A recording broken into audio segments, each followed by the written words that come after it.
Komiti matayo chenro mar iko mar mosenindo ngire George Magoha oyango kuonde ma ringre biro kale motelo ne ik mare tarik 11 dweni. Komiti no lero ni ringre ibiro tere skunde moyiedhi mbalariany ma Nairobi kaachiel kod mbetre ma piny Nigeria e boma ma Nairobi. Sharon Ong'ao nigi ler mathoth.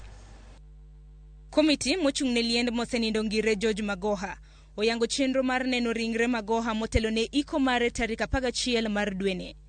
Jachiw wach e lo kamiti makamano Dr. Julius Juana manotiyo kod ngire Magoha kaka jagoro mongirore e Migago mar somo emano yango chenro makamano. On February 8, 2023, a farewell caravan shall proceed from Lee Funeral Home through some of the places that defined Professor Magoha's adult life, including the College of Health Sciences at Kenyatta Hospital, the Kenya Medical Practitioners and Dentists Council headquarters, the Nigerian High Commission, St. George's Primary School, the Kenya National Examinations Council on Dennis Pritt, State House Girls, the University of Nairobi Graduation Square, and Starehe Boys Center. Juan olero ni ringre Magoha ibiro ter e sikunde mopogore moyiedhi e counties ma Nairobi kod Siaya. Kaluwore ni Magoha ne ohero tudruok kod nyithi sikul e kinde manotayo Migago mar somo.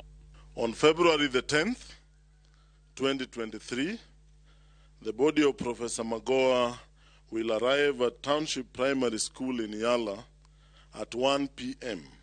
before a procession leading up to St. Mary's School Yala, St. Mary's High School Yala, and subsequently a holy mass to follow at his home in Umiru in Nyamninia. Misa mar kopo mogik mar ringre Magoha ibiro tim e mbalariany ma Odera Akango manie kaunti ma Siaya motelo ne ik mare e dalane mantiere Gem Umiru. On February 11, 2023, Professor Magoha's funeral mass will take place at Odera Akango University campus in Yala starting at 10 a.m. The family notes with gratitude the immense love for and high regard with which the late Professor Magoha was held by Kenyans from all walks of life. Komiti no olero ni gibiro chiwo chenro mogik mar kopo mar mosenindo chieng' tich ariyo mar juma manyien. Familia mar Magoha medo goyo erokamano ne oganda mapacho kae kuom sir makende magisebedo ka giyudo bang' tho mar ngire George Magoha mabende nowito ngimane chieng' tarik 24 mar dwe mokalo kaluwore kod buok mar adundo.